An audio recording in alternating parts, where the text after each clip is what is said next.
And welcome to another Saturday discussion, everybody. We actually have a packed panel this week. We used to having like 5 or 6 people, and now we have like, I think, a whopping 8 or almost 10.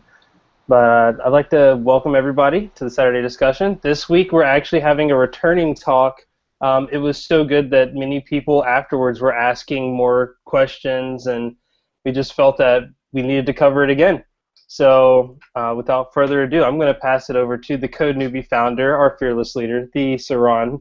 And she is not only the CodeNewbie, I guess, head honcho, our presidente, but she is also the speaker, or she's the host of the CodeNewbie podcast, the Ruby Rogues podcast, right, and several other adventures that she's been working on. But today it's all about Git, so make sure you have your Rebase Dance ready. Without further ado, Saron. I like head honcho. I think that was my favorite part of that. That was great.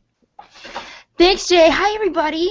So we're going to do Git things today. So we're going to walk through like the Git feature workflow and how to use Git and all that stuff. So this time, so when I've done this in the past, we kind of faked it with a fake project that that we kind of like edited a README, and it was very it was very contrived. So this time we're going to edit a real project that I'm working on, and we can see how that works. Y'all ready? Okay, I'm going to take that for yes. Yes. This is going to be super interactive, so I'm going to ask you questions, and I do expect responses. And we'll just like sit here and wait. So just warning you guys. Okay, so I'm going to start by sharing my screen with you. Let me get to the right terminal thing.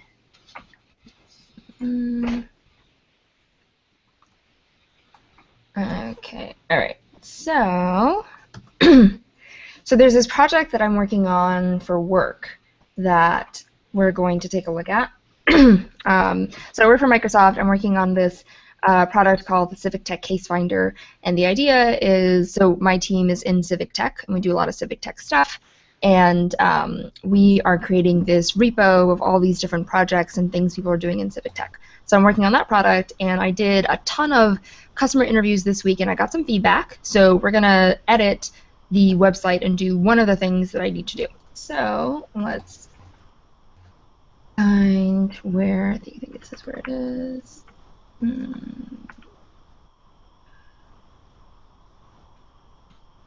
Okay, so I think it's here. Okay, so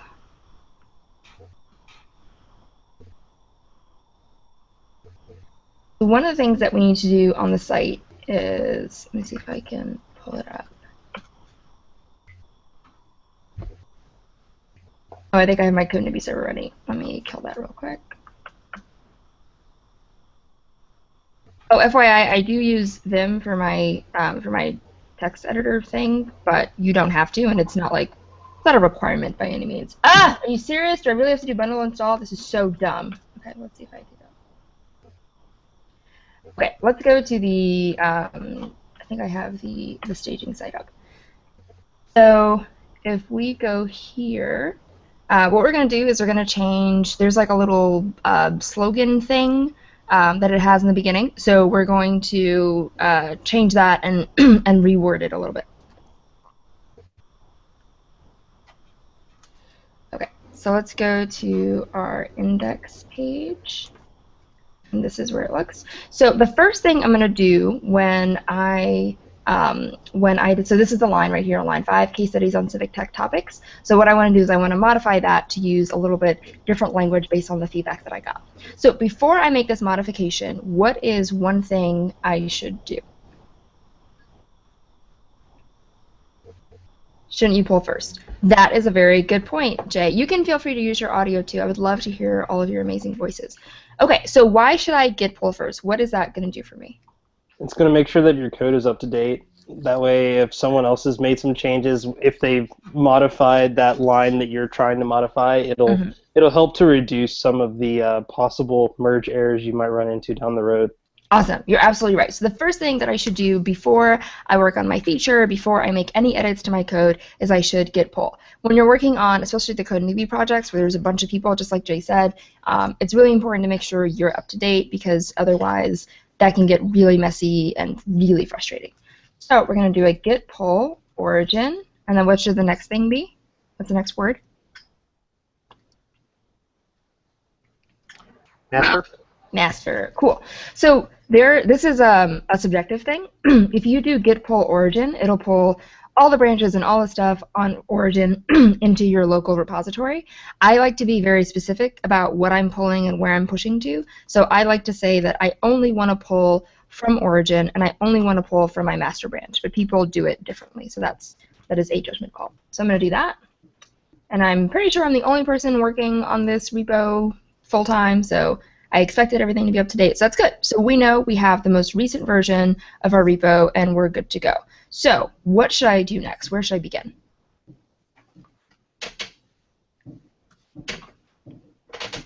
I would say, since we're doing FeatureBranch Workflow, that you would create your own branch.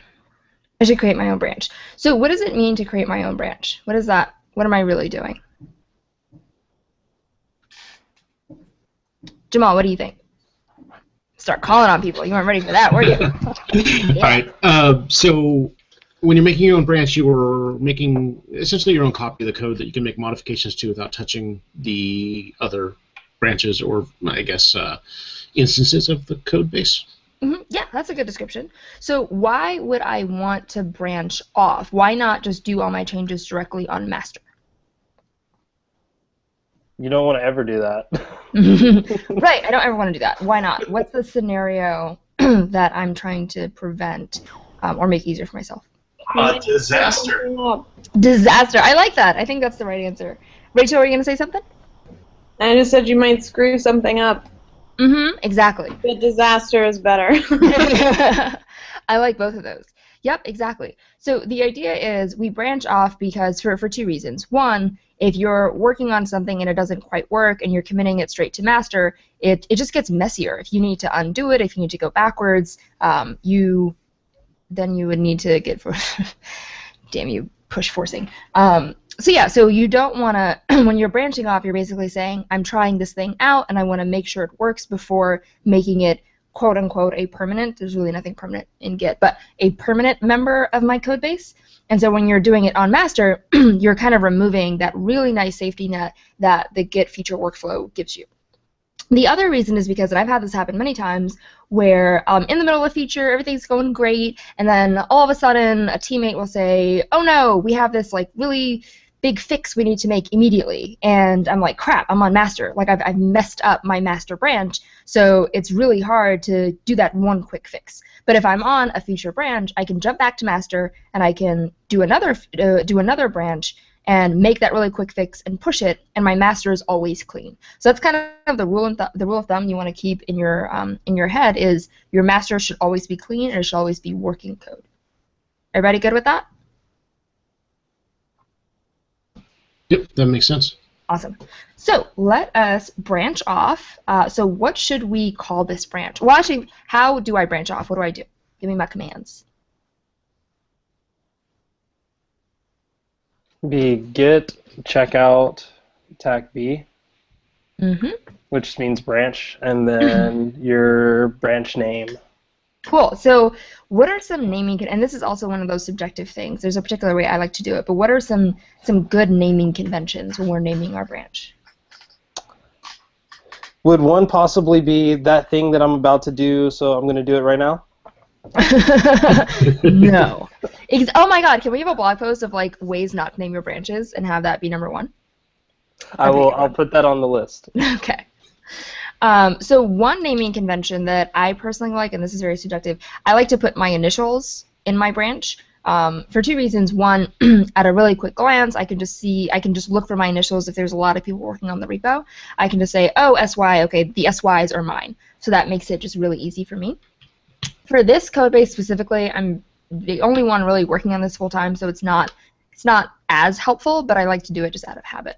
So I'm going to start with SY, which if you don't know are my initials, and then what else? What should I name this branch based on what we said we're going to do in this feature?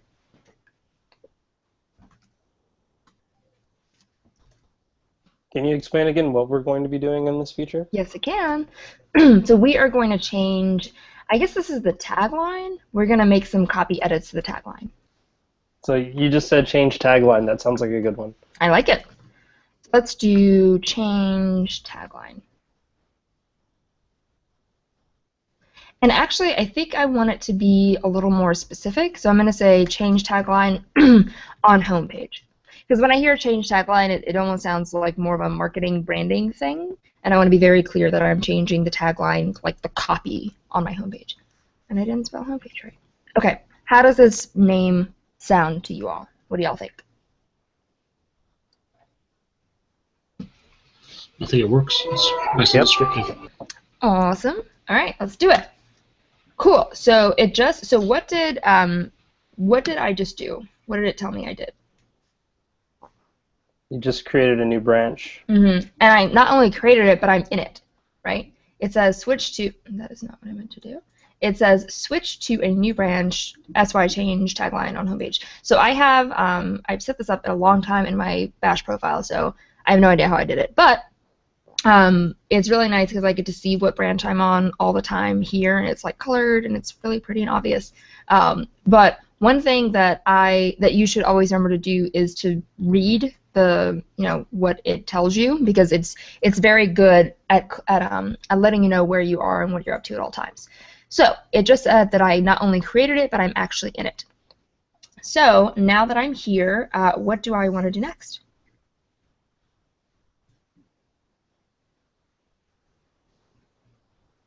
Shane, what do you think?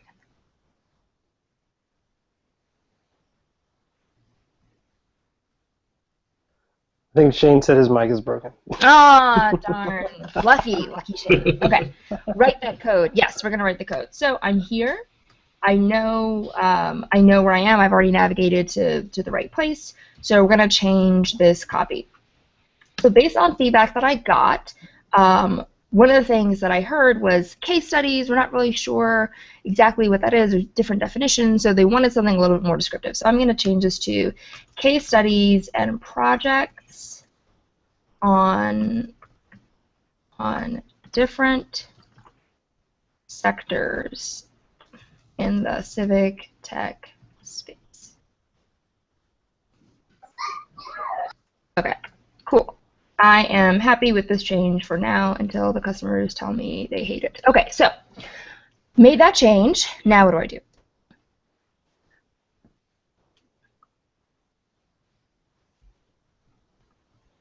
Who do I call on? Victor, what do I do? Are there any other changes that need to be made that fall within the scope of what we're doing here? One more time? Are there any other changes that fall within the scope of this? Like, is that heading anywhere else? Is that the only spot? This is going to be the only thing. Then I would commit my change. Awesome. So before I commit, what do I have to do? You have to look at what you did. You have to look at your work. Oh, I like that. We can do that. So there are a couple ways to do this. What is one way? Victor, I feel like you had an idea of what you were thinking about. So what's one way I can do that? I know you like the patch. The add patch. Yep. Cool. So one way is to do git add patch. Another way to do it is to do git diff, which I like. So git diff allows you to just look at the changes that you just made. So it tells you, here's the thing that you had, here's the thing you have now. And in this example where it's a ridiculously small change and we know what we did, it's not quite as helpful. But if there were more changes in more places, being able to quickly look at it can be very helpful. And so this didn't change my, it didn't add anything, it didn't commit anything, it just shows me the difference. So if I want to see what my status is right now in Git, what should I do? Git space status? Yeah. And I think I've aliased this to just git st, but yes. The full one is git status. So I can see, great, I've modified just that one thing, and then at that point, if I wanted to see what modification I made, I can do git diff. So that lets us know where we are in the Git world. Great. So we are going to add this, because we have to add it before we commit it. And when we add it, I'm going to do something. There's different ways to do it. So if I wanted to add all my changes, how would I do that? I put a dot. I do git space add space dot. Awesome. That's one way. What's another way? I think it's dash dash all. Awesome. One last way? Your patch command. Fourth way. Okay, You can specify. Don't be selfish. I think git commit -am. Oh, that's the other one. That's a little risky. Always use. Wait, that one does the add and the commit, right? But Yes. that does not add untracked files. Okay. Yeah. So if we wanted to add all, so add asterisk. I actually forgot about that one. Thank you, Jay. I forgot about this one. So this is one. Another one is you can do -A. So the same thing as all, but it's the short flag for it. So there's lots of ways to do this. So what I like to do is do -P, and the -P stands for patch. And what it allows me to do is it allows me to add little chunks of changes at a time. I think they actually call it like hunks, which makes me think of like beef. It makes me hungry. So we can do flag P, and again, because the change that we did here is really, really small, and we can see it, it's not as helpful. But if you do have a lot of changes across different files, because sometimes I'll do a feature, I change some things, it works, and then I fix it. I might forget some of those changes that I made a little bit earlier. So going through the patch allows me to check in things and go, oh wait, I forgot about that. Let me go undo that. So git add flag P. So it says stage this hunk, and I can do yes, no, quit. I don't know what any of these other ones are. Does anyone know what these other ones do? Let's try it out. Okay, what happens if I do A? Now that one sounds dangerous. Okay, let's do question mark. Actually, wait. I can't see the. Okay, you see? You have to scroll up. icons on the bottom. Yeah. How about that? Is that better?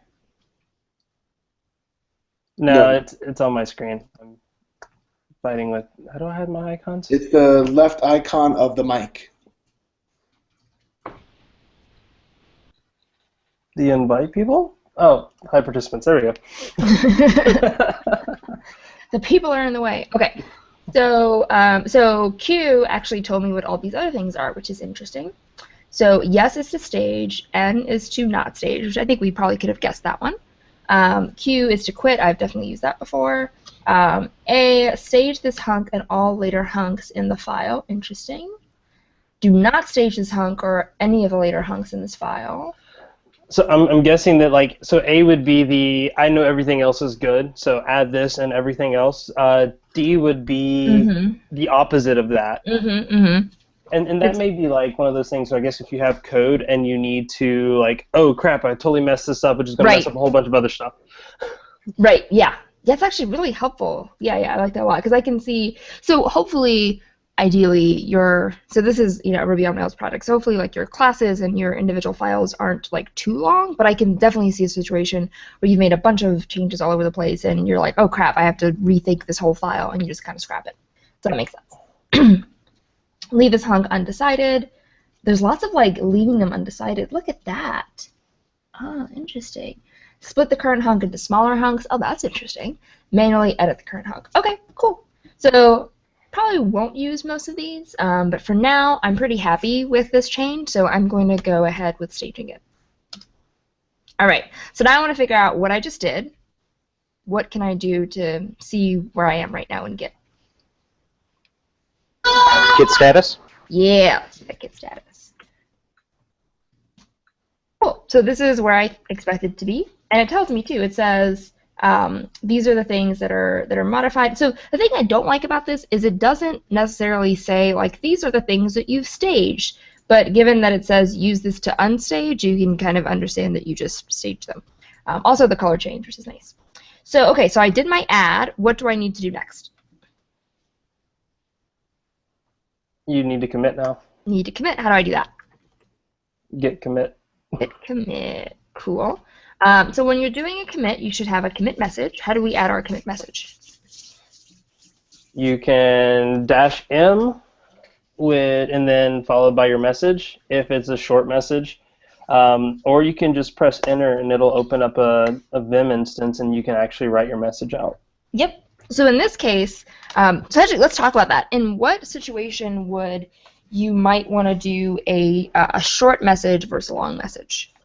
If you're changing something that's kind of self-explanatory, like change title to this, and that's kind of a short message. You don't need any more information on that.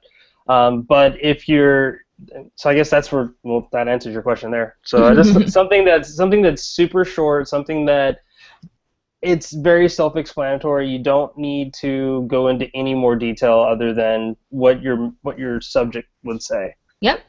When would a longer message make more sense? And what kinds of things would you put in a longer message? I would say when you're doing anything with Jamal that requires a lot of testing, because he is the testing guy, and all of his code has tests added onto it, and you're editing multiple files, so it would be like added this variable or added this line of code, got resources from this module, pulled tests into this section here. You know, when you're doing more than what your title or what your branch would say you're doing, then you definitely need to put a message in there, put a description in there. Ooh, so I'm going to push back on that. So if you are doing more than what the branch says you're doing, is there a problem? I won't say not doing more than what the branch says you're doing, but if what the branch says you're doing involves more. Good example of that with the Python Thursday project, I'm working on adding the readability to some blog posts, and because of that, I really needed to do some more stuff on the admin side as well as work on testing. We didn't have a template system built, so it was like, well, crap, do I need to backtrack? Do I need to create a pull request for, hey, I added this template? Or put in there, hey, because we have this new functionality, we needed a template system, I added the template system. Okay. Another way that you can use it is, okay, so actually let's do this. So if I were going to enter a commit message, I would have like two styles. So the first is what you were saying earlier, where you just have the the quick and dirty what this branch or what this commit is doing. So here I would say, actually, what would my commit message be here for the short version? Probably the same thing as your branch. Change tag on homepage. Let's do. I'm going to say change copy for tagline on homepage. So if I wanted to make this a little bit long, and in this case I don't think I need to, but other things you can do for a longer message is if you're using some kind of a project management tool, whether it's Trello, Personal Tracker, or any of the other ones, you probably have this commit tied to a specific card on your Trello. So you might want to include a link here, right? So you might want to include project management tool link. Does that make sense? Yep. Okay. So that's one thing you could do. Another thing that I like to do is, so the point, well, actually, let's take a step back. What is the point of the commit message? Who are you messaging? Anybody that would read those future changes. And who are those people? Your team, if it's an open source project, anyone that might look at it down the road. Including yourself. Including right? yourself. These are like seriously though, these are like future letters, love letters, code letters to your future self. And it's funny because I yell at my past self a lot, and then once in a while when my past self thought of my future self, I'm like, yeah, go past Saron. So I treat these as, if I were looking at this code base 6 months from now, what are the things that I would need to know that would be really helpful if I had to go back and look at this commit. So in this case, again, change copy for tagline. That's basically as much as I need to know. I don't need to know what line it was on. I think right now actually there's only a home page, right? So a lot of the details are pretty straightforward. But if there are other things that would be useful for me to know, this is where you put it. Another thing that you can put, if it's a bigger feature, is you can put to-dos. So a lot of times what will happen is you'll work on a feature, it'll feel super specific, and then as you're working on it, you kind of discover other problems, other bugs. You might figure out some kind of a dependency where your feature actually requires another feature, and it's one of those really, interesting decision-making moments, right, where it's really hard to be disciplined, but you have to be disciplined, and you have to say, no, this feature branch is on this specific thing, and I'm not going to be distracted by all these other things that I want to fix that I'm seeing along the way. I'm not going to make any of these pit stops. And so you might want to make note of those other things, though. So here, I'll do something like to-dos, need to refactor the case study model. And these are just notes to myself to remember those things that I didn't like that I want to address. So those are like ways that you can use a longer message. So including a link to some other project management tool that you need to keep track of, having a list of to-dos of things that you want to work on, and any notes or details that that would be important for you to know if you're looking back on it. One thing that I recommend you not do, which I did in the beginning and then I realized it was kind of silly, you don't have to say things like change index.html.erb file, right? Because if you look at the commit, you'll literally be able to see where the files and the names happen. So using the message to be this specific kind of like is duplicating a lot of the work that Git's already doing for you. Any questions on any of that stuff?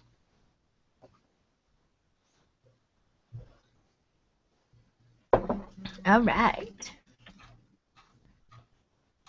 Cool. So this is my message. I'm going to save it. Cool. So it says, one file change, one insertion, one deletion. Sounds right to me. Okay, so now, somebody asked, how do you get your character count on Vim? I have no idea. I have, I copied a coworker's Vim dot file, which I can link. I'll find it and I'll link it to you all.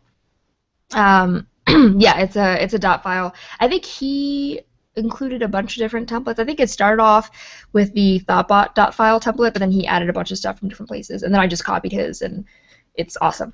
So I can link. I'll find it and I'll link to that in the chat. Okay, so I did a bunch of stuff. I want to reorient myself. What do I do now? How do I figure out where I am in GitLand?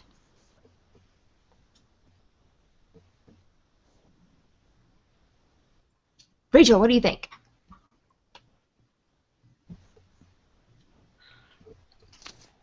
Would it be like a Git status? Yeah. Git status. All right, where am I? Cool. Nothing to commit. Everything's clean. Everyone's happy. Awesome, fun time. Okay. So now that I've made this tagline on homepage, so I told you guys that I'm really the only one working on this project right now, but let's assume, for the sake of this example, that there are other team members and there are other people who maybe need to take a look at it and kind of give me some feedback. What is the next part of our journey here? You push that code. Mm-hmm. Where am I pushing it to? To your branch up on GitHub. On GitHub. Okay, and why am I doing that? So others can look at your code before you merge it and make another disaster by not doing it? Yes. I like that. Cool. So how do I do that? What's the command for that?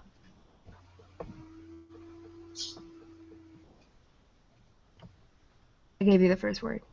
What? You git push your branch. Self-enforce. Oh my gosh. Okay, so git push. And like I said, I like to be very specific about what I'm pushing and what I'm pulling. So I'm going to say git push origin sy change tagline on homepage. So I'm saying I'm pushing to my origin. And what is my origin? What is that code for? Or the alias for? Presumably it would be GitHub. It's wherever you cloned from. Yep. Do you guys know how to see that? How to see what my origin is? Is it Git origin? No. Actually, I don't know. Is that it? I don't think so. It's not the one I was thinking of, but let's see. I don't think so. Okay, no, that's not it. I was like, oh, that's much easier. Is Git remote? Yeah. If I do git remote, I see origin. I see my two remotes, Heroku and origin. And then if I want to, I think this will do. I think it's dash. When it says origin, does it just mean the master branch, or what does it mean when it says origin? That's a great question. So origin means that is the, in this case, it's the GitHub repo that has a copy of my whole code base, right? So here, my whole code base is everything that's in these files, or in this directory. Everything that's in my civic curriculum directory, which has all this stuff in it. So I have one copy of this repo which is in my local development, which is on my computer, which is what we're working on now.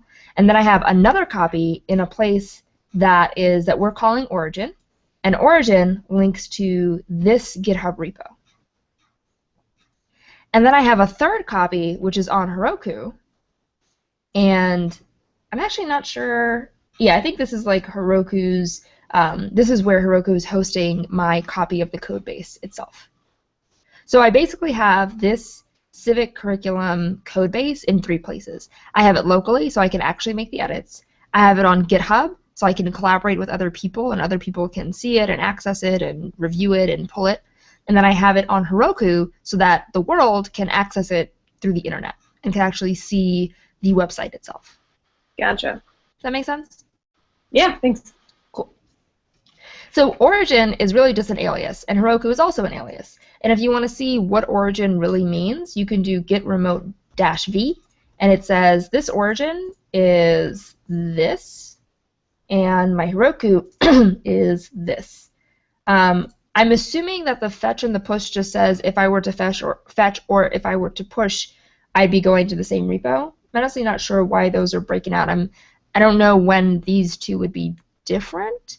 In all the cases I've worked in anyway, they've always been the same. But this is how you can find out where your remote repos are pointing to. Okay. Couldn't it possibly be different if you forked code instead of cloning it? So that way you're fetching from master and you're pushing to your own local branch? That's a very good point. Yeah, that makes a lot of sense, right. I'm not a forker.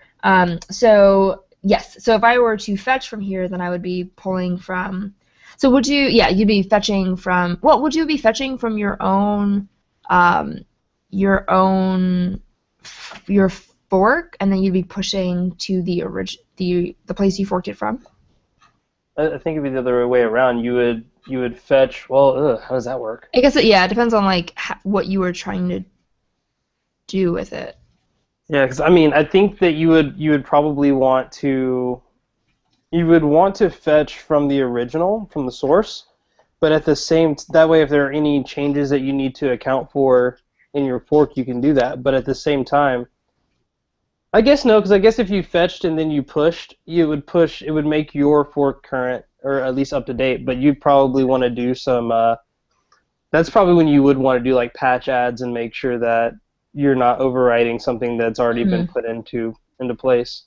Yeah, I think it also depends on what you're doing with the fork. So if your goal is to fork a repo and then do your own thing with it, versus forking a repo and then trying to push back and like contribute back into that repo, then maybe that would be different. I'm not really sure. We should probably do like another one just on like how to deal with forks. Okay, so we are here. So we decided that we wanted to git push. So we're going to git push origin because I want it to go. I want it to go to my GitHub, and I want to just push this one branch. So I'm going to be very specific about what branch I'm pushing. So let's press enter and see what happens. Cool. So what did it tell me it did? It created a new branch. You see with new branch, and then it looked like it wrote some objects. So it looked. This is where I get confused because it says writing object 6 of 6, but then it says delta 4. Total 6, delta 4, reuse, delta 0. Yeah, I don't really know what these things mean. Maybe it's that I see the delta compression using up to 4 threads, so maybe it used 4 delta threads to write 6 objects. Okay, I'm fine agreeing with that. I have no idea. But what did it do in terms of what's relevant to our Git feature flow? It made a new branch. Where did it make it? It made it on your remote. Yes. So it tells me, right? It tells me exactly what it did. It tells me a bunch of stuff that I don't really understand, and it tells me the stuff I do understand. It says that it did these things on my GitHub repo, and on that repo, it made a new branch, and it took the branch here, and it made the branch there, which is exactly what we wanted it to do. So now what do we do?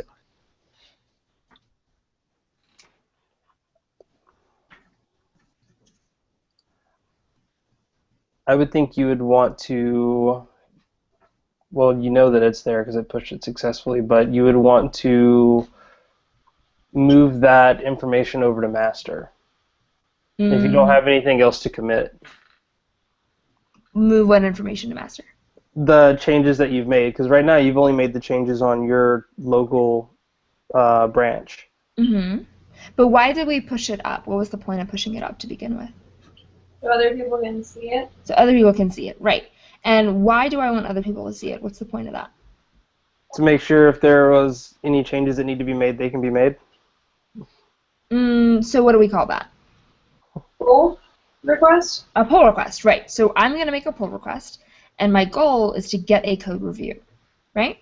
So to actually do the pull request part, where do I need to go? The actual GitHub website. The actual GitHub, yeah. So let's go to that. Where is this thing? I think this is on... You know what? I don't have to guess because I can just find it right here. Look at that.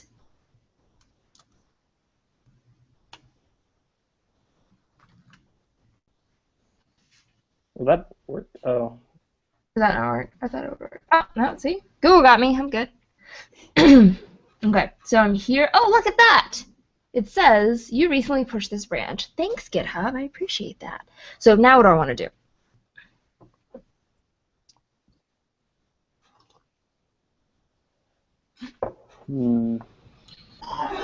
Use the compare pull request button. Let's do the compare pull request. And that's going to actually help me do my pull request.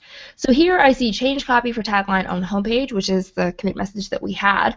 And what's nice is it gives me an opportunity to leave any other comments here. So if you missed those bullet points, that would be helpful for your for other people to know about, or any links, anything like that. This is a good place. Another place that we didn't talk about earlier was it can be helpful if you referenced a blog post or a tutorial or a talk or anything that you used to make this change.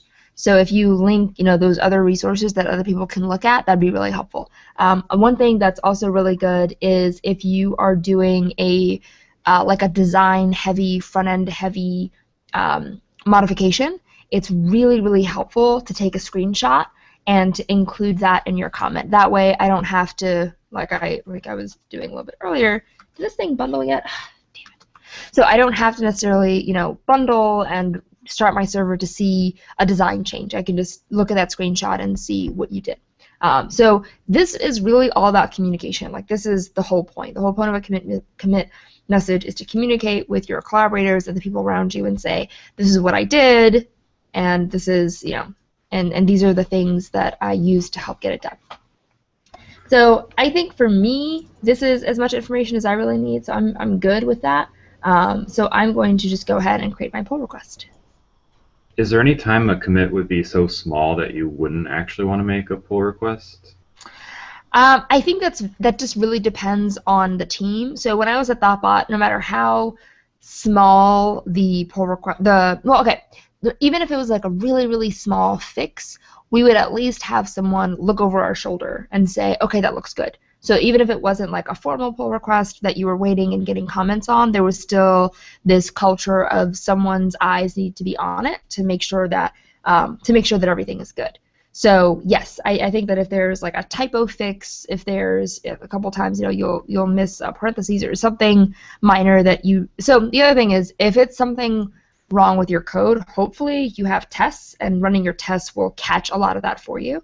But if it's something minor like a copy mistake, then yeah, you probably don't need a pull request for it. But I think it's one of those things where it's better to develop a habit of doing it and then decide when you don't need it, than to have a habit of not doing it and then deciding when you do need it. That answer your question? Yeah. I guess I have another one. Yeah. I've also heard of the, like develop branch, staging branch, and like production branch kind of workflow model. I don't know if that factors into what you're doing here, like where you're pushing this feature to. But. Yeah, no, that's a really good point. So I think at some point I did try that model out, and what I found was for most of the projects that I've worked on, which are a lot smaller, more like MVP-ish, that was just too complex of a process that we didn't really need. And examples where I've seen that be most helpful is if you have a much larger project with many, many people working on it, and where you're releasing like V1 and then V1.1 and V2, and where you're kind of keeping track of all these different versions that are working at the same time. So there are definitely different versions of, or there are different workflows that you can use using Git. I'm using the FeatureBranch Workflow, which assumes there's one master, which is the place where is like the truth branch. It's a branch where everything is current and clean, and you're constantly merging off of, or you're constantly branching off of it and going back into it. But if you have different repos and different versions and much larger projects, you might have a master, or you might not even have master at all. You'd have a development, you'd have a staging, you'd have a production, and they'd all have almost like 3 versions of their truths, if that makes sense. What do you think about, and I'm kind of doing this for a project that I'm working on with CodeNewbie, of making, you have your master branch, which is like your live code, so I guess your production. Mm-hmm. And then I know for me, I'm working on the beta release for this project. So now I've created a brand new branch called beta. And I've made that my default branch so that I don't ever touch master. Master's live, it's in production. If there's a problem with it, someone can let me know, and I'll fix it in the beta patch. Now, once beta is ready, then I merge beta into master, and then, kind of the same thing, just change the default back. That way, anybody that's bringing up new code, well, I guess it kind of hurts if you're working with other people, because if they do a pull, they're going to pull beta by default. Mm-hmm. They're not going to pull master. But that's also kind of a safe thing to do as well, because now you have your production code separated, which is really nice. That way people don't accidentally, or you don't accidentally, make a mistake in your production code. So I guess I think that's not even a question of how to use Git. It's more of what's your process for product development. So for example, I don't know if unless I was doing like a ridiculously huge software, I don't know if I was like building Adobe products or something, I don't know if I would want to have a beta version. I would I like the idea of always pushing new features to my production branch. So this like hard line that I'm hearing between the beta branch, or the beta version and the production version, is just not something that I'm really into. So for me, I would always have a live code. I would always have one true branch that I'm always pushing things to. Now, I would have a staging site where I can test that stuff before pushing it to production, but I wouldn't have a situation where I have a staging site where I have, 30 new features that are done but are not also on production. Does that make sense? Yeah, and I mean, to me, I think the only difference with that is you can add little things to, your, something like I said, for mine was an alpha. If there's little things that need to be fixed, like, oh, hey, this fixes this issue, then yeah, I push it straight to the alpha. But if I'm adding new features and things, and I'm not quite sure how those features are going to mesh with other things, especially once your code starts to get a little large, like you said, having that staging site, to me, that's all the beta is. It's that staging site, and then once it's ready, once I'm comfortable with it, that I can push all of those changes up, then I will. And that's the difference. That's exactly the difference. So in the way that I work, I wouldn't hold on to them before I push them over. I would constantly be pushing, like, if this feature works, I test it out, I have users come on, press all the buttons, break it, fix it, then I would immediately push it. But the way you're doing it, it sounds like you're separating them a lot more. So based on that, I guess you could do like the way that you're doing in terms of having like the beta branch and the master branch. But I personally think that I prefer the workflow where I'm constantly pushing and everything is always going to production. And the staging and the beta idea is a very temporary place for an individual feature, and it's not, and it doesn't look like almost like a different product. I'm not saying that you're wrong. I'm saying like it's a preference of how I like to work. Yeah, I get that. Cool. So this is a site that I really, really like that talks about different workflows. So it talks about centralized, and it talks, which is like awful and I hate it. And then it talks about the feature branch workflow, which is what we're talking about, which I think works really well for teams. And then it has the Git flow workflow. I think this is more of like the V1, V2 idea that we talked about. So Jay, this might be helpful to you because I think this sounds, the way they do things is a little bit closer to how you're implementing your project. And it actually has the forking workflow, which is nice, which I haven't had to. This is actually where I got that. Oh, cool. Set up from, so. Awesome. So yes, I will include this link. It's a really, really good resource. I really like this site a lot. So feel free to to take a look at it. Okay, so we are back here. We have made our pull request. So I'm going to pretend that I am not myself, and I am. Actually, no. Before I do that, what should I do with my pull request? What do I do now if I want people to actually do the code reviews?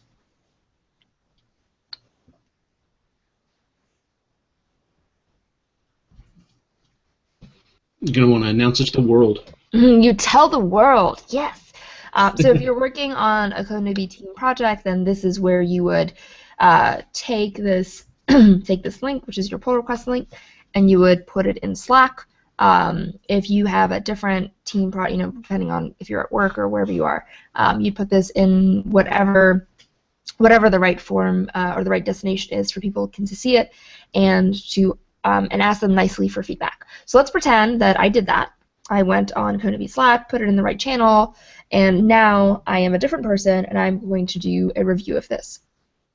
What do I do now?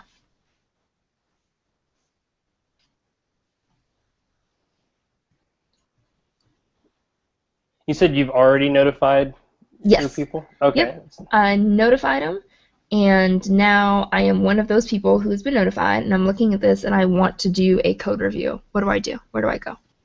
You would want to look at the actual code. I like this idea. Where do I do that? I would say if you click on where it says SY change tagline on homepage, in any of those, oh, I'm sorry, files changed at the top. There we go. Cool. So let's go to files change, and look at that. Nice and simple, nice and clean. Cool.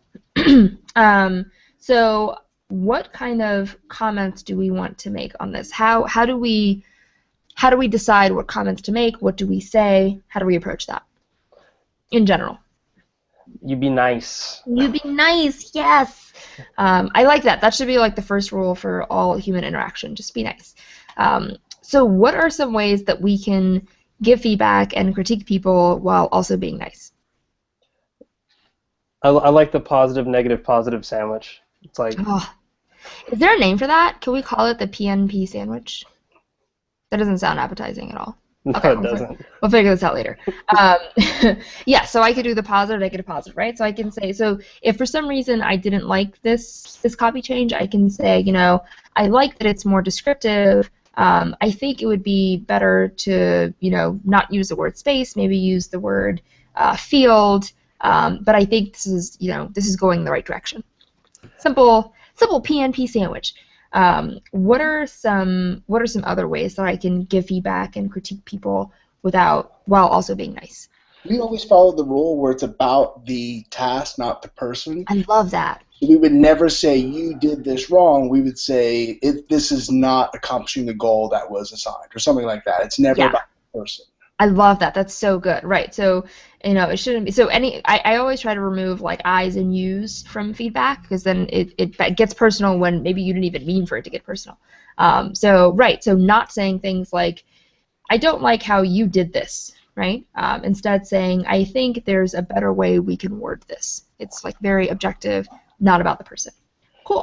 And I would say if you can't do like a PNP with that as well, you should always end it on a positive note and never, ever, ever use the words but.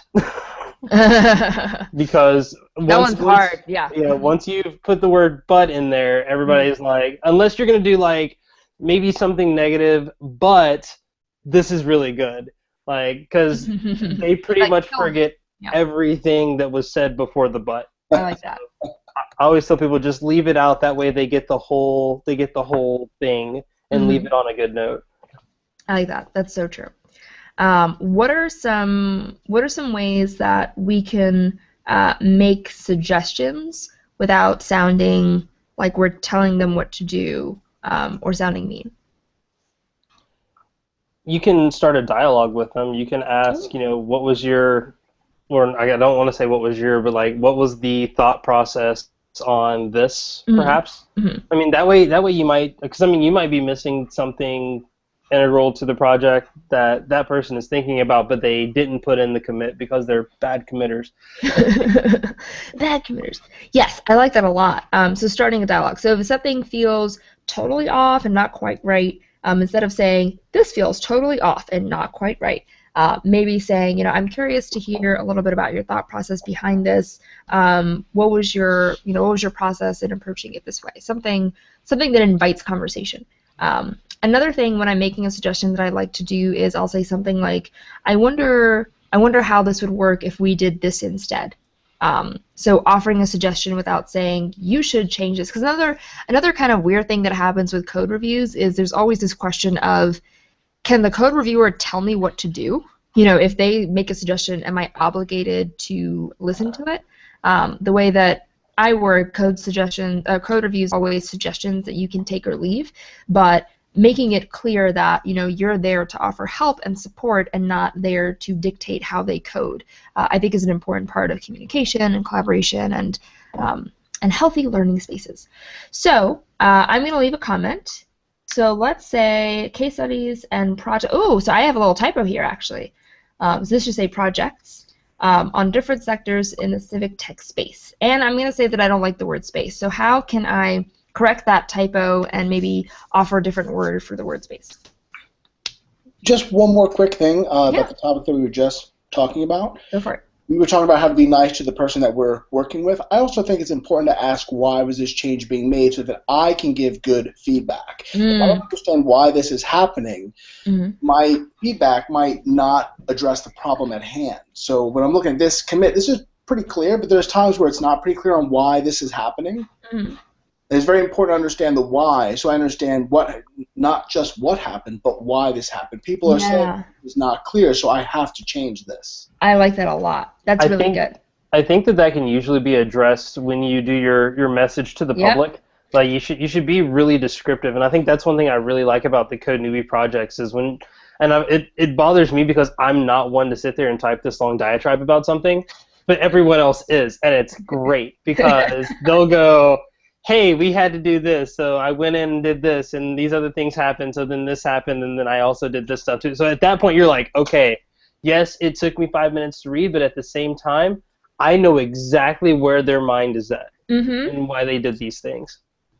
That's actually exactly what I was going to say. That's a great place for, in your commit message, to say, the problem we're trying to solve is this and this and this. If there's a place where they can read more about it, linking to that place. And hopefully giving the code reviewer a good frame of mind and understanding the context of the code before they get right into it. Because, you're totally right, Victor, where I'll do a code review and I'm like, wait, what are we trying to do? What's the goal of this? I think that was a really good point. I think that comes with the whole document first kind of thing. Not necessarily in writing documentation, but at the same time when you're explaining something, you want to be clear and concise. And I know most people, myself included, all I care about is the code. So it's like, I know what I did, whatever. And the problem is, 4 months down the road, I won't remember why I did what I was doing. So you kind of have to set yourself up for success and document things, even if it's in the commit message, if it's in, your public address of your pull request, or however you're going to do it. You have to document, and you have to document well. Yeah, totally agree. All right, so what is my comment going to say? Go. It's not going to say go. The go is for you guys.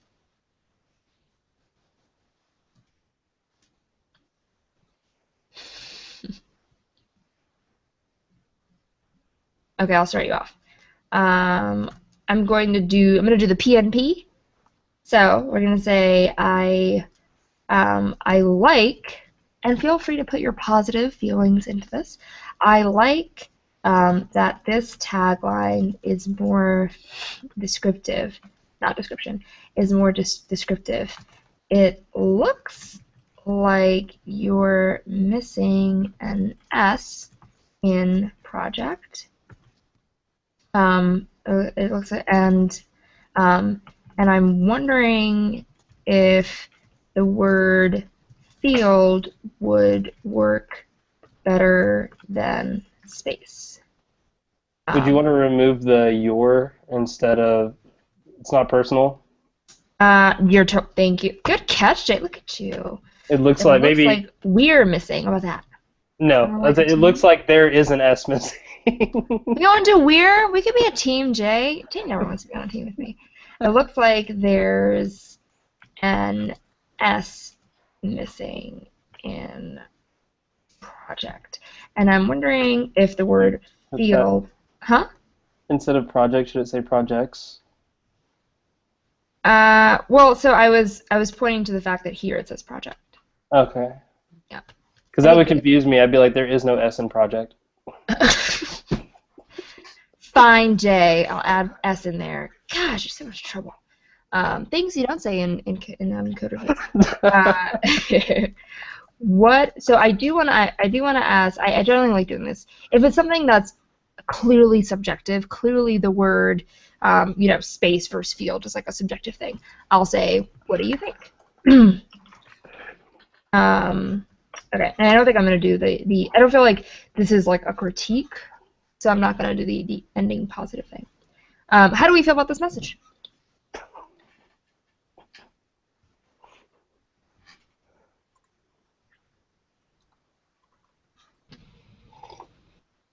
I like it. It feels like you're working towards a cooperative, positive goal. Yeah, I like that. I like that. Yeah, and that's really how it should be, right? Like all these conversations should be, we're all working towards like a common goal, and we're helping each other get there. So it shouldn't be like a me versus you thing, which unfortunately a lot of code reviews can sound like. So let's not do that. Let's be different. Cool. So I'm going to comment this and look insane because I'm just talking to myself now. Cool. So okay. So now I'm back to being the original Saron.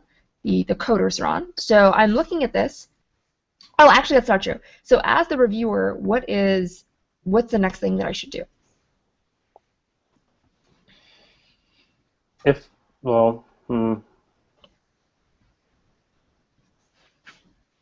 I'm not sure at that point because you don't need to tell the person that you've made a change because they should get a notification on it. So this depends on how many changes you have. So usually, so this is a very, very small example. Usually there'd be more changes than that. But one thing that that can be a problem is not knowing when the reviewer is done reviewing. So if I'm looking at this and I'm kind of waiting for all the comments to go in, and as a code reviewer myself, I'll do a first pass and I'll make comments, and then I'll go back, read it again, and I'll notice things that that I'm only seeing now because I have the context of the rest of the code changes. And so for me, it takes me a little bit of time to really be done with my comments. And so as the person waiting to get their code reviewed, it's really helpful for me to know when the code reviewer has basically stopped reviewing the code. Because you're right, they do get notifications on each of these individual comments, but that doesn't mean that they know when the code review is over. So does that make sense? It does. Should you not make your changes as they come in? I mean, and I can kind of see a case for both where, if you're making the changes, you don't have to go do a bunch of things all at once, but at the same time, if the changes are kind of dependent on each other, then you might be making changes, then that could cause other issues to come up. So I like to wait until the code reviewer is done before I start making changes. And the reason for that is when I'm doing the code reviews myself, I might suggest a change, and then I'll go back and I'll read the rest of the code, and then I'll realize that in the context of the other changes, that initial change that I requested actually doesn't make sense. Or maybe that change would be way bigger than it looked initially. So I think it's a much smoother process to wait until the code reviewer is done gathering their thoughts before going in and making changes. So at this point, I'm going to go over to the conversation, and I'm going to make an overall comment. And I'm going to say, And really the goal of this overall comment is two things. It's one, to let the coder know that you're basically done, and two, to let them know what you think of the overall status of the code. So I want to say something like, looking good. There was one minor typo, but otherwise, I think you're good to merge. So this lets me know as the coder, okay, great. Once I make that typo, I don't need to get a second code review, because sometimes that'll happen. Once I make that typo, this person has basically signed off on my code, and I'm good to merge. I'm in the clear. So this is just another communication tool that I think is really helpful, especially if you have more changes than we do right now. So if you go back and you make those changes, you don't need to do another pull request, right? You just need to say, hey, the changes have been made. Here's maybe the commit line for it. Correct, right. So this is the line that to me says I don't need to do a code review. If I did want to look at it again, I would say, something like, once those changes are made, I am happy to take a second look, which is my way of saying we're going to do this again. So that's the reason. That's another reason why you want to have like an overall comment, is to let the person know, do I need to submit a new pull request? Or you wouldn't be submitting a new pull request, you just be asking for a new code review. Or once I'm done, can I just go ahead and merge it? That answer your question? Yeah, so there's only really going to be one pull request per branch. Right, exactly. And that's actually something that I didn't understand the first time, or the first few times I was doing this. So once you, so let's actually do that. So I'm going to put this comment here, and there's one comment, one thing that we're going to change. So we're going to go change it, and then we're going to look at what it would look like if I wanted to get another code review. So we'll get into that in just a second. Okay, so I'm back to being Coder Saron, and I'm looking at this and I'm saying, okay, I got to do these things. What do I do now? You would make, well, you wouldn't need to pull your code down because you're on your own branch. Or would you need to pull your code down? If I were pulling, what would I be pulling in? You'd be pulling from master any changes that were made to master between the time that your review was done. I wouldn't do that yet. That's something that we'll think about near the end, but I wouldn't do that yet, because at this point, because I'm in the middle of my own feature, I don't really want to worry about any possible merge conflicts or anything when I'm not done with my stuff yet. In that case, you would just make the changes and then recommit and push. So there's one thing I could do before doing that step. And this is also subjective, and it's based on your communication style. I might respond to these comments, and I might say, good catch, thanks, right? If there was a what do you think, and I wanted to, engage in that conversation, I might want to add, I like the word field better, we'll make that change. Good idea. So that might be something that I would do first before doing those changes. Another way is when you make these changes and you push it up, this comment should go away. And if it does, then as the code reviewer, I can look at that line, see that it's different, and see that my comment has been removed or collapsed. And that to me is like the response that you gave me, which is great. They agree, they did these changes. So it's up to you. You can either leave a comment before saying, I agree with this, or you can just make the change and push it up.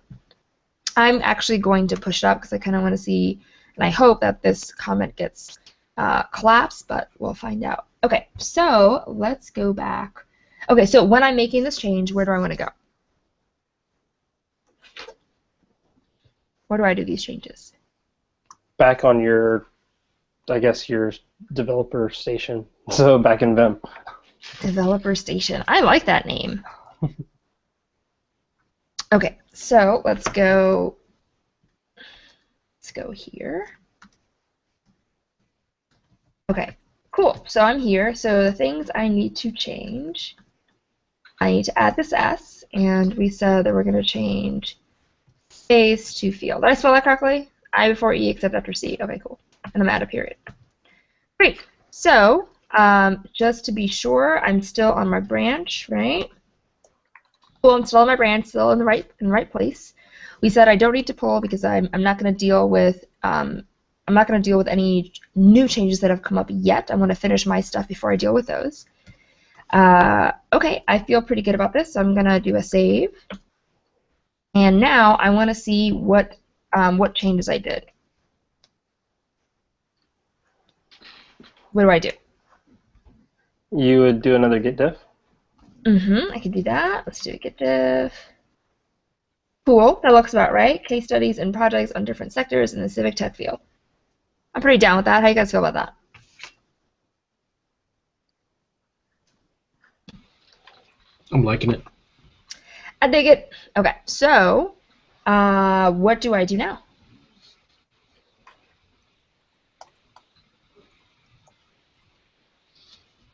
I think we can go ahead and add or stage the changes and commit and push. Cool. So let's add it. I'm pretty comfortable just doing an add all for this because I know that I just have that one change. Actually, let me do git status to make sure. Cool, I have that one change. This is what I expected. So I'm going to just add everything. And then I'm going to do a commit. So for my commit message, what do I want to say? I would definitely make it one of the longer ones and say like this was, well, even though it's just fixed typo, but fixed typo and then link to the actual. Can you link to a comment? Does that work? Why do I want to link to a comment? That way, if someone looks at it and goes, why did they do this? You actually have like the comment thread that says like, oh, hey, I think this would be this. So let me ask you this. Given the change that we made, is the change that we made different from what this branch says or with what the commit says? No. So because it's still in line with all the stuff, with the branch name and the commit message, I feel comfortable not having to explain why I made these changes. But okay. I do want to do something related to the comment. And this is, again, a decision you have to make. If it's something like this where it's a typo, it's a direct response to a comment, and it's really just about responding to it, I'll usually do, response to comment. I'll also do something like that. And that way I know that my commits are, still in line with this, and the reason why I'm doing it is just to respond to the comment. So this is one of those things where 6 months from now, if I, for whatever reason, I'm looking back at this commit, do I care, given the context of this change, do I care what comment it's linked to? Do I care exactly what the comment said? Do I care that it was a typo versus, versus a misspelling? Like, what are the things that I care about? And looking back, I don't think I care too much about who the commenter was or what the comment said. I just want to know that these were the things that happened to respond to the comment, and all that is still in line with the overall commit message that I already have. Would you, if it's not that serious, would you want to squash the commits down the road? Yes. Okay. I almost always end up squashing my commits. So squashing commits is basically looking at your commits and basically getting rid of the commit messages and making it as if it's just one big commit, and then you'd have one commit message tied to that. So that's actually a good point. This is one of the things that I would probably squash because response to comment in my Git history is just not that valuable to me. However, if you do want to be more specific, you can do, fixes typo on tagline. I can be more specific like this if I want to. In this case, I'm okay with just response to about typo. So now I made those changes. Now what do I want to do?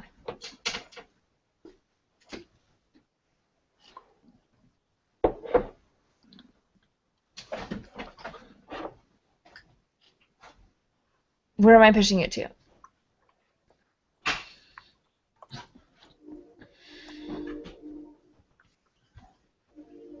Rachel, what do you think?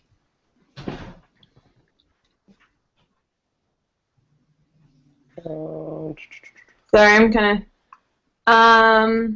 Aren't you just pushing it back up to your branch? Yeah. Hold on one second. Okay, so we're on this branch and we're pushing it to our branch. Yes. So this is one of those things where when I was first doing Git, I thought that I would have to like make a new pull request because I just made changes. But in case you're wondering that, you don't have to do that, and it's great. When you are pushing when you're pushing to a branch that already has a pull request, it's just going to update the code that's already in that pull request. So you don't have to worry about doing a second one and like closing this one or anything like that. So when I push it, I should be able to see the changes that I made on here. So we'll see if that happens. So how do I do a git push? Exactly what you just said. And then what do I put next? Origin, your Branch name. And why origin? What does origin mean? It's telling you where to. Oh, it's telling you to get to your remote branch, or get to your remote. I guess the source, your remote repo. Your remote repo. Yep. And then why do I need the branch name? The specific branch that you're going to push the changes to. Otherwise, wouldn't it just go to master if you left it at origin? So I think that it actually knows to push it from the. I think it knows what branch to push it in. I just like to be more specific about it. Okay. I think by default it pushes to whatever branch that you've checked out. Right. Exactly. Should we test that? Yeah, we can actually. I don't mind testing it. Feeling real dangerous today. Do you even need to put origin in there at that point? Yes. Yeah, you do need to put it. Actually, I don't know. Do you? No, I think you do. I think you don't. No, you can just do git push and it'll push automatically because that's where that default where it says push. It'll find what okay, so your local branch of SY change tagline on homepage is linked to the remote or your remote origin branch of the same name. So if you do git push, it's going to say, okay, where can I push where this is linked to this? Where the branch exists. Yeah. Okay, so then if I were on master, because I have a master in my Heroku branch or in my Heroku repo and my origin repo, at that point it should be confused. Yes, and it might be. And I'm not even sure on how that works because I have a Heroku branch as well as a master branch, and if I just do git push, it will push directly to master if I've checked out master on the GitHub branch. And I think that's because the initial source of your code is started with that GitHub and not Heroku. That makes sense. Okay, cool. So let's go back here, and we're going to refresh, and hopefully some things are different. Cool. So we saw something happen. What happened just now? You have your other change, comment on outdated diff. So it you can show the outdated diff, but at the same time, it tells you that you've made some changes to that code. Exactly. So I like to basically use and this is another reason why, Jay, to your question earlier, why I like waiting until the end of a code review to start changing things, is I will respond to a comment and push, and it's almost like these comments are like it's like a little checklist for me. And I can see, okay, this comment is on an outdated diff, that's why it's collapsed. Okay, I'm done with that. And then I go to the next one, I'll make my change, push it, and then that comment gets is collapsed, and then I say, okay, I'm done with that. So it provides me a little checklist that I can just go down. And it's much easier if you have your full checklist than people adding to that checklist throughout. So I'm looking at this, and I made the change, and I'm good. And the main comment that I got was, there's one minor typo, otherwise I think you're good to merge. So at this point, I'm comfortable merging based on those changes. So what do I do now?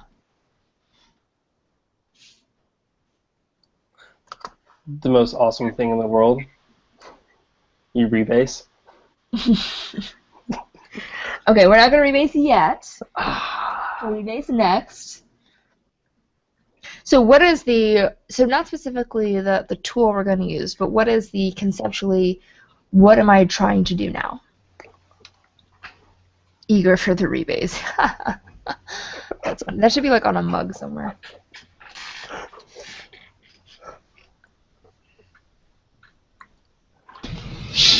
I think that now that we have consensus on the pull request, we're looking to merge that branch back into master. Exactly. So the overall goal is we're trying to get our changes that so far master doesn't know about, that only our feature branch knows about, and we're trying to get those changes on master so we can get that onto our live site, right? That's like the high level what we're trying to do.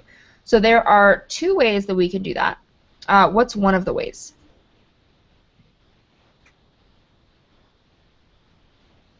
Jay, I think that's your cue.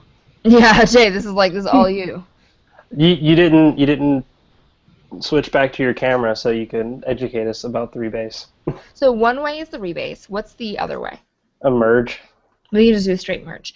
So I'm going to assume most, if not everyone, watching, listening, participating, know about Git merge. Yes, no, maybe so. I'll take your silences as yeses. Okay, so conceptually, what is the difference between a Git merge and a rebase? Okay. The merge, well, it depends. The difference is where the changes are happening. If you do a merge, all of your changes are going to be made on master. And eventually you'll have to merge. You always have to merge. You always have to make those changes to move over to master. But if you do a rebase, what you're actually doing is taking master and putting it with your code. That way, if you need to make any changes, if you need to resolve any conflicts, it's all on your code and not on master.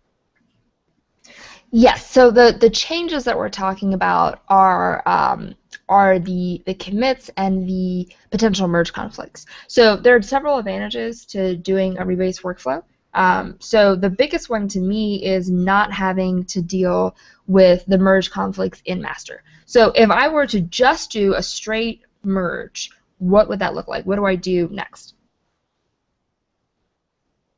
It's a git merge. Oh, you have to go to master and then git merge that branch. So first I go to master, right? And now that I'm in master, what do I do next?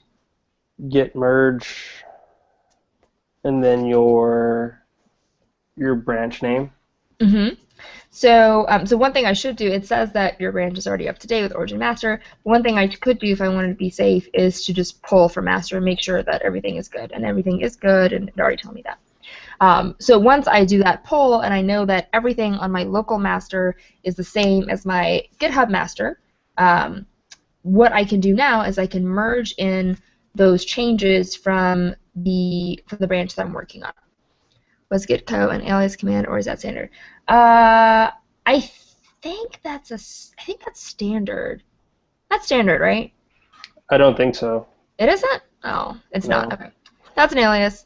But yeah, so that would be git checkout master. I forget like which ones that I'm using or come with it, and ones that I set myself. Yeah, checkout is like way too many letters. Okay, so that's one way we can do it. So to show you what I'm talking about, I feel like I should do the whiteboard version first. I think that was more helpful last time I did this. I've been told about this illustrious whiteboard version. I still think that you weren't around for the whiteboard version? I did not get to see the whiteboard version. Okay. Oh man, I don't have a. Babe, can you get me a paper towel, please? Thank you. My husband is on standby. In code and in life. Thanks, baby. Okay. This little whiteboard is like the bomb. It's so amazing. It's really dirty though. Isn't it so cute? Look how cute it is. Isn't that amazing? So awesome. Okay, so we're going to do a difference between a straight merge and a rebase. All right, let's see if I can do this way. All right. Wait. Merge. Rebase. Do I have another color marker?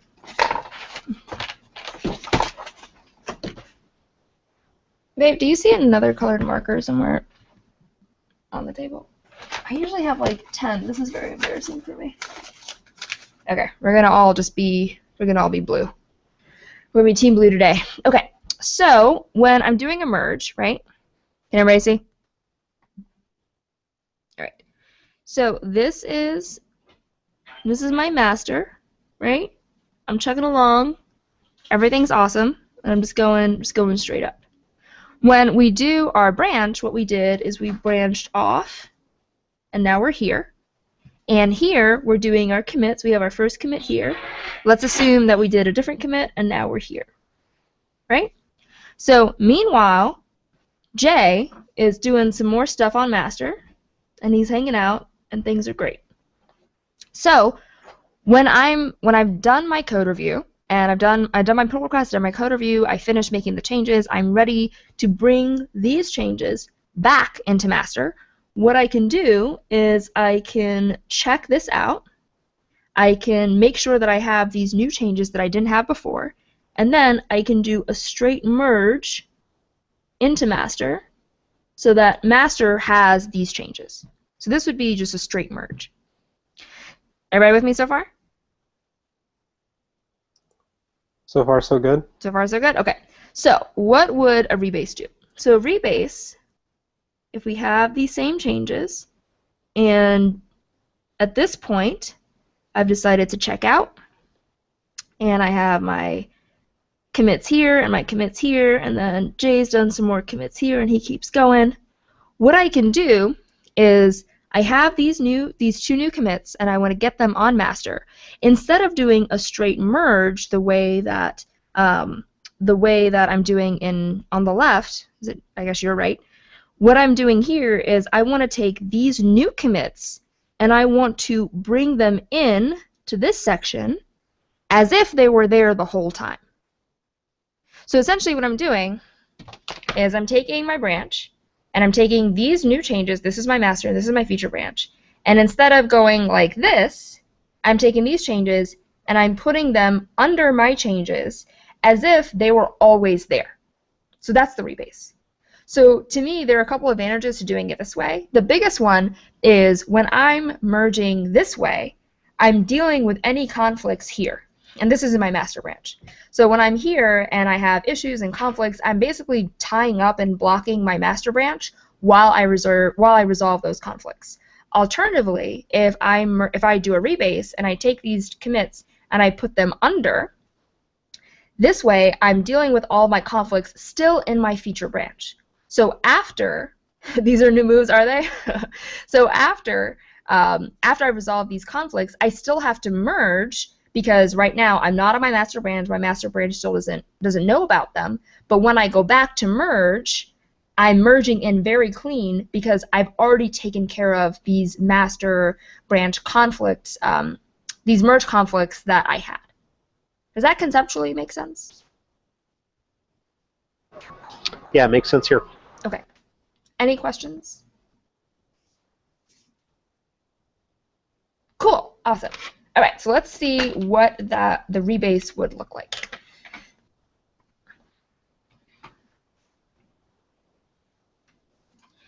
Okay. So when we rebase, we're going to go back to our feature branch because we have to go to our feature branch. We're here. And what we're going to do is we're going to do rebase, and we're going to do something called, with a flag called interactive. According to Jay, he actually told me this earlier this week, you can do interactive with other Git commands too. I've only used them for Git rebase, but it kind of makes sense that I could use it for other things. So I'm going to show you what a Git rebase interactive looks like. So I'm here. So what I want to do is I want to do a Git rebase, and I'm going to rebase. So you can rebase a couple different ways. I'm going to rebase just with my master because I know that I just pulled from my origin master into my local master, so I know that my master is up to date. But when you rebase, you want to rebase with your most updated master. So I'm going to do git rebase master flag I, and this flag I is the interactive, and I'll show you what it does. So I'm going to do this and press enter. Okay, so it opens up this lovely window. And in this window, what it does is it shows me all the commits that I have in this branch. So, or the new commits that I have in this branch that are unique to past branches. So these are the two. I have one where it says change copy for tagline on homepage, which is the first commit that we made. And then I have this, which says responds to comments, which is the second commit that we made. So based on what we did in the branch, based on what we did in what changes we made, do I need to keep both of these comments? Or both these commits? No. No. What can I do to only have one? You can squash, which I can't remember. Do you squash up or squash down? So I use the second one, and I do squash here. Is that what you're asking? Yeah. Yeah, so the bottom one squashes to the top one. Right, you can't squash the first one. I tried to do that many times, it didn't work. So you have to keep one of them, and then you can squash the other one. So basically what I'm doing here is I'm saying all the changes that I did in this commit and the change that I did in this commit, you're just going to lump them together as one commit, and it'll give me an opportunity to rewrite the message if I want to. So in situations, especially where I might have, based on how many comments I have, I might have like 5 or 6 responds to comments commits. I don't want a history where there's like 6 respond to comments. That's not helpful to me. So I want to put them together. Is squashing optional in this kind of rebase yes. thing? Okay. So I only use Git Rebase Interactive if I plan on squashing. Otherwise, you can just do a Git Rebase, and it'll just take your commits. It'll take the commits on master, put it under your commits, and you just have the exact same commits and commit messages that you had previously. Alternatively, I could not squash at all. Like if I did interactive and I left this as just pick, then I wouldn't be squashing. And there's other commands too that I don't think I've ever actually used. So I can do reword, I can edit, I can do fix up. So there's a bunch of other options that you can use too. But I think I've only exclusively used squash. So that fix up, that's interesting. So it says it squashes, but it discards the commits log message. Is that kind of where I was saying before of it takes the second code and basically just says, okay, now it's just one code? So when you squash, it does the same thing. I think the difference is, so when we do squash, you'll see that it gives you an opportunity to rewrite the commit message. But in that option, it gives you this commit message and this one. So I plan on so actually let's do that. So for the squash, I want to keep it because I want you to see it. So I know that I'm probably just going to use this same commit message again, the change copy for tagline on homepage, and I'm probably just going to get rid of this one. But I think what fixup does is it gets rid of the commit messages for you. So you're basically starting over. Does that make sense? Yes. It'll make more sense once we finish this, and you'll see what I'm talking about.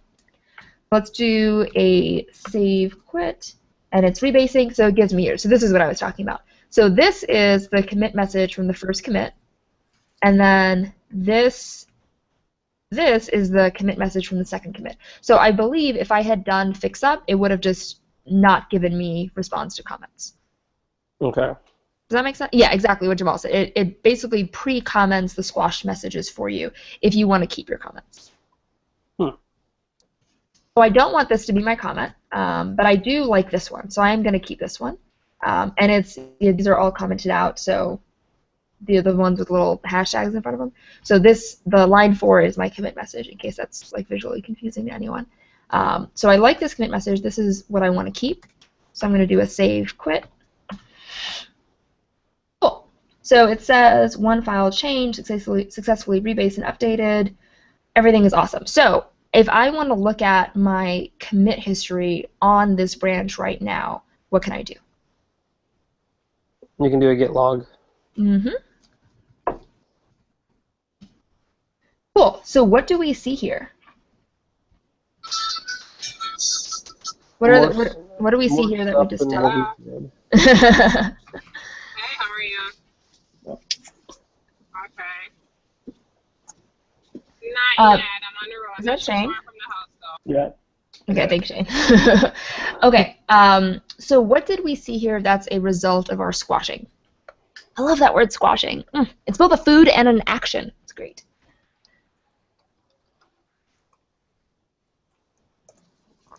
Alright, Charles actually that's all. So we're seeing that the two commits are now a single commit at the Exactly. end of your log. Exactly.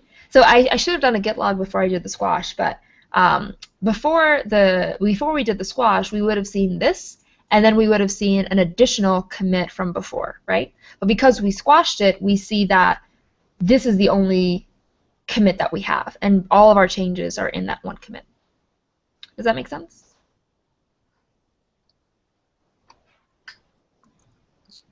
Cool.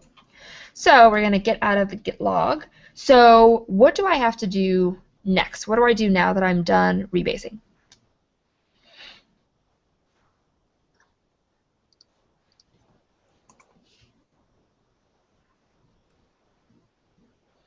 You would want to merge. Why?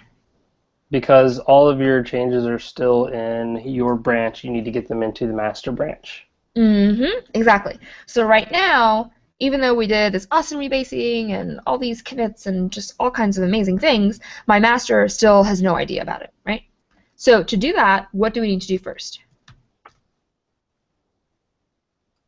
You need to... You would just do a git merge, right? Oh, you need to change over to master. Yep, I gotta go to master first, right? So whenever we're merging, we have to go first to the branch that we're merging into. That was like one of the things that like was confusing to me for a while personally when I was learning this. So you have to be in a place that you want to merge into. So I want to merge into master, so I need to be in master. And then what do I need to do?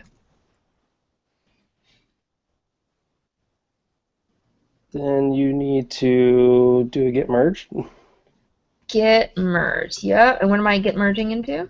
Your branch. Yeah. Cool. So before we do that actually, let's look at our git log. All right, so the last message that we see is from 3 days ago, sticky site works. So this is the one. So once we do the git merge, that's why, what is this thing called? Okay, this one. Great. Now if I do a git log, what should I see? You should see the new commits that you made. All right. Neat. So how many commits do I see? Just one. Just one. And why do I see one and not two? Because you only made one. Because I squashed it. Yes. Cool. So now that I'm done merging into master, master has all my changes. What do I do now? You would need to push those changes back to your remote. Exactly. So one thing, so if you do have tests, we didn't really talk about tests too much today, but if you do have tests for your app, this is a great place to definitely run your tests and make sure that in the process of merging and rebasing and all that, nothing broke. So after we rebased, actually, we should have run our specs, and then once I merge it to master, even though technically it should almost be guaranteed that it's a clean merge. I like to run my specs anyway, just to make sure there wasn't something that I missed. And then assuming everything is good, and then also you should check it on local. You should run a local server, press all the buttons, make sure nothing crazy happened. Once you've finished doing all that locally, then we would push to origin. So how do we do that?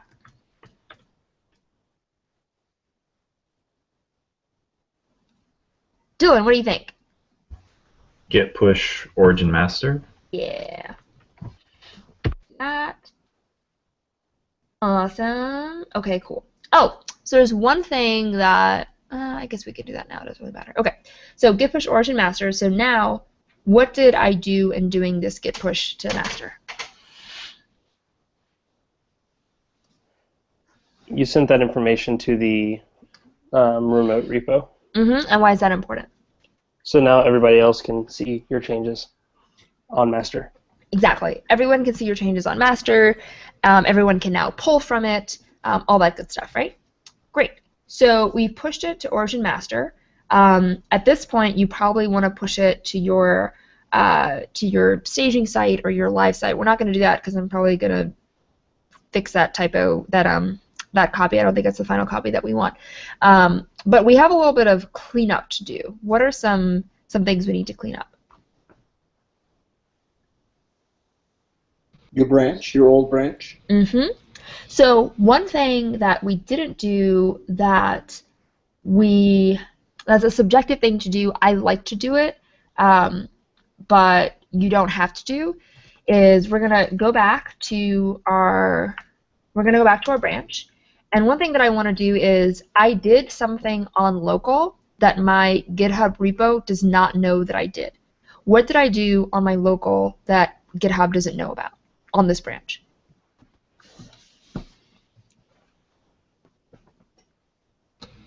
Your squashed commits. Exactly.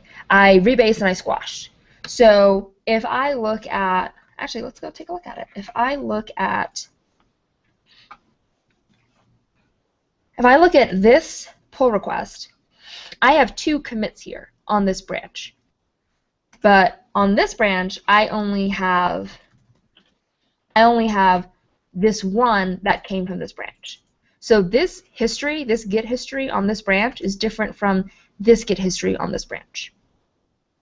And I don't like that. I like my local stuff and my remote stuff to mirror each other as much as possible. Does that matter if you're going to delete the branch? So even if you delete your branch, you still have a record of your pull requests, and you can still kind of go back to, you can still like see the history and go back to what happened where. So I've been in a situation before where I'll look at something and I'll go, wait a minute, I thought that I did this and this and this. And it's just because it wasn't mirrored and I didn't push those final changes. So I think it's a good habit to develop, although most of the time you probably won't need it. So what I'm going to do is I'm going to do a git push, and I'm going to push this one last time because I want those 2 histories to be identical. What's going to happen when I try to push this?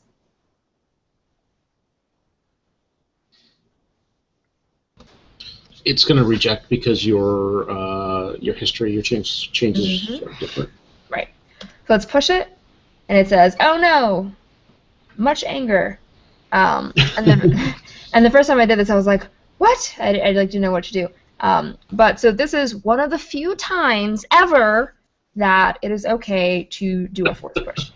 A few times, and it's only okay because we know exactly why it's required. We're not using a git force push because we don't know what to do and it's the only thing we can think of. We're doing it because we understand the reason why it's rejecting it is because this Git history is different. It has commits that it has 2 commits and we have 1 commit. This one doesn't have the changes on master and this one does. So because the Git history is different, we understand why we need to force push. So we're going to force push. And, ooh, interesting, it says closed. Huh. This force push it no longer has new commits. Oh, that's very interesting. I didn't know that it did that. Have you guys seen that before? Huh. I've been given strict instructions to never force push, so no, I have not. Wait, for me? Yes. No, I said you can only force push in a rebase when you know exactly why. And that is the only situation where you should force push. At least that's what I'm telling people. Okay, and the other thing I like about this is when I did the force push, it knew that it was merged, it was closed, and it has like that same history that I know that it didn't know that I did before I force pushed it.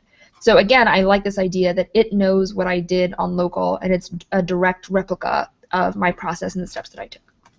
So now I'm totally done with this. Everything's amazing. What do I want to do? I got to do some cleanup. What are some things I need to clean up?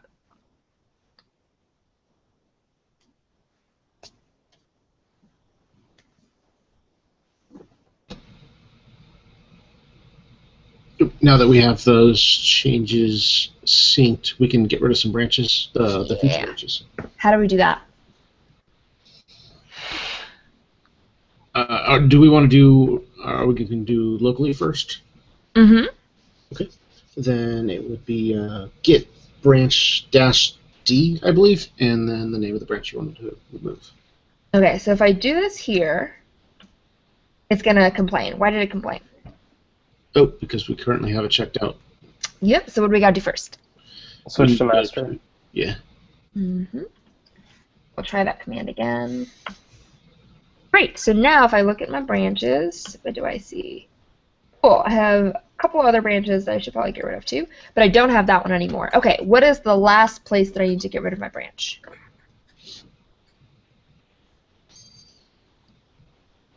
On GitHub. On GitHub. How do I do that? Yeah, git push and then colon the branch that you deleted, which horrible syntax, but okay. Yes, so we're going to do git push origin, colon, and then the branch name. And that's how you delete remote branches. And then it says on my remote GitHub thing, it's deleting this branch. Cool.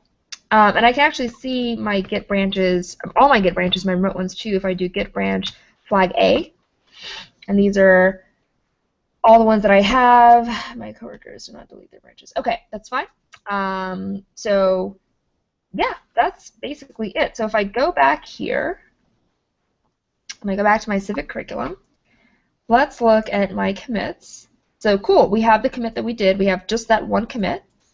And if we look here, it has the changes that we wanted, which is awesome. And that is about it. Yeah. Any questions? I think that we may have covered this before, but I just want to make sure that it gets brought up. When you're working on multiple things in your, I guess, your code base, do you want to do multiple, whatever it's called, sorry, I just had a brain fart. Do you want multiple branches? Because I noticed that you had a few other branches there, and you said that you should probably delete them, or would you say like, okay, this is going to be like all 5 of these changes all on one branch? So I think it depends on what you're doing. So, for example, the move more link, I'm pretty sure I'm just done with it and I just forgot to delete it. Actually, I think all of them except for the sy fix sticky flicker, which does actually mean something if you're working on this, but it probably means nothing to you all.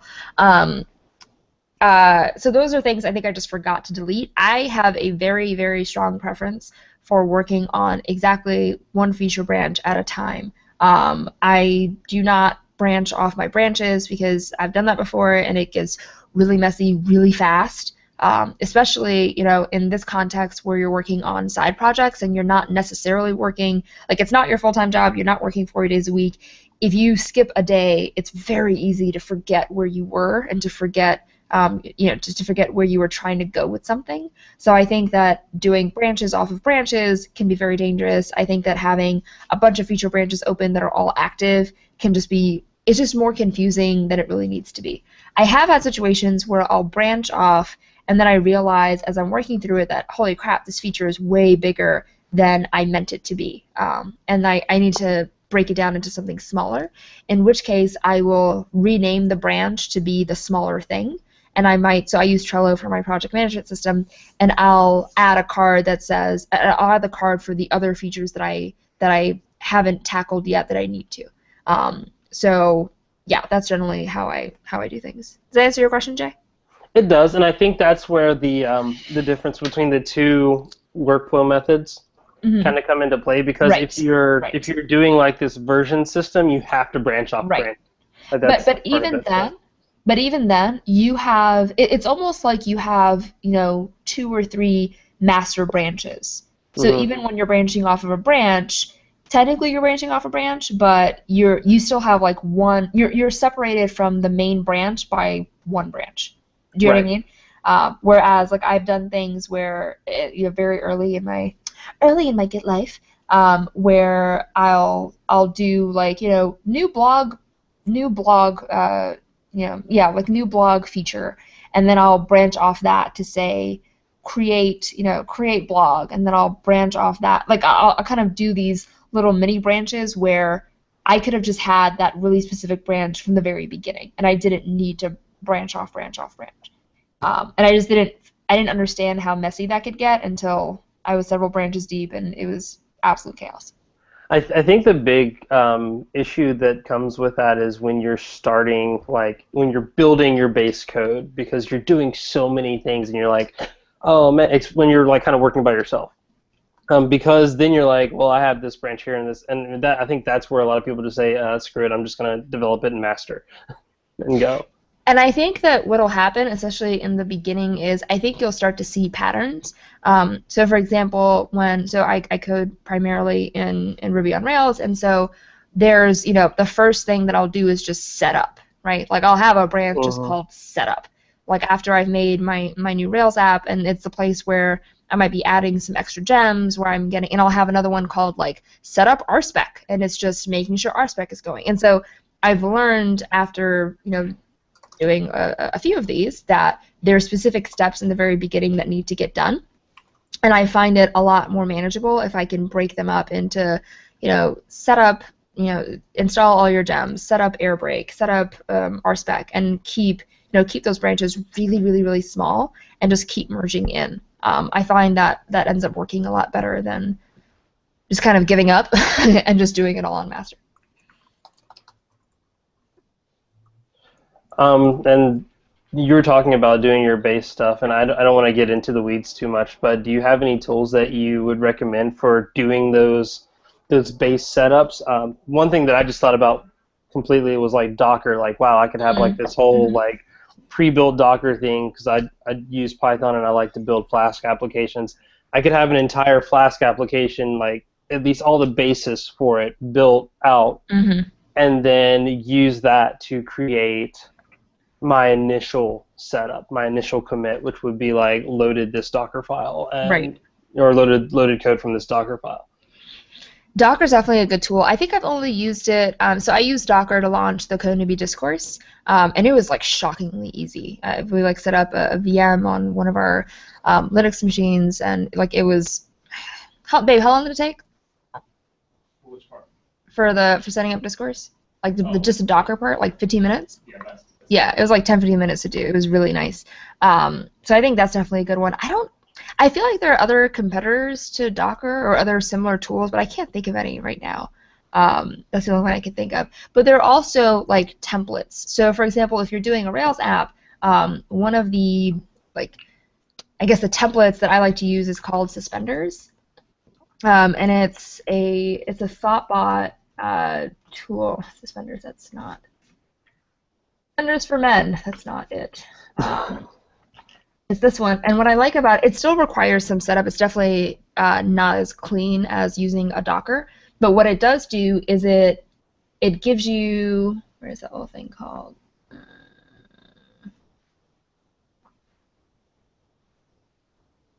Hold on, I'm going to find it. Okay, so you can just do a gem install suspenders and then run this, and it runs through a lot of the setup commands for you, so you don't have to go in and run all of those. And it also comes with gems that are like really good and you're probably going to use anyway. And so this is the one that I really like for Rails. I know there's one for Sinatra, and I'm going to assume that there's similar ones for other frameworks and other languages. So looking at templates and things where a lot of the manual setup process is already done and figured out for you, and you could just run one command is definitely something to check out. Nice.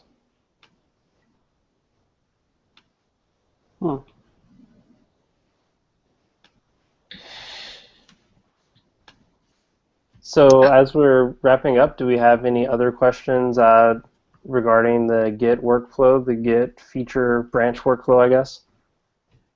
I'm going to try to find that vim dot file too that people asked for. Can we see the Rebase Dance with single ladies playing in the background? I've been thinking about like, okay, I'm gonna have to go to the YouTube video and figure out some music and like plug that in. Oh my god, if you did it to the single ladies, that'd be the funniest thing. I think we could get sued for like copyright infringement or something like that. Depends on how small the clip is. It would be a parody, obvious parody. All the developers? Is that it? All the CodeNewbies. All the CodeNewbies. All the CodeNewbies. Oh goodness. Done. You're welcome. You're welcome, world. you needed that. Cool, and I just copy and pasted the vimrc dot file that people asked for. I really like. All right, guys. Well, this concludes the online presentation of Saron's patented, world-famous, like, Git remedy potion. That's really what it is. It's like a Git remedy potion, because a lot of people have come to me and said, like, look, I like this developer thing. I want to be a developer, but at the same time, Git sucks. And like, it doesn't suck. It's just a little complicated, and you do need someone to walk you through it. And Saron, I can definitely say that when I tell people that it's the best demonstration, I don't say that because you sign my invisible checks. I say that because it's the truth. Thanks, Jay. I appreciate it. No, I like it. I know, like, I mean, go ahead. We need one on Trello next. We'll do one on Trello next. Yeah. It's funny because for Trello specifically, it's one of those things that I didn't appreciate how helpful it was until I started showing it to other people, and I was like, oh, there's some knowledge here. So I'd be more than happy to do like a Trello project management walkthrough next time.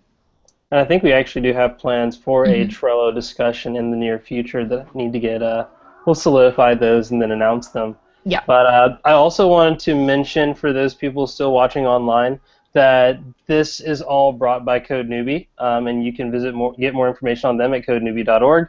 We have a discourse, which is like the nice version of Reddit because it's actually helpful and not hateful. Sorry, Reddit might sue us later for that, but okay.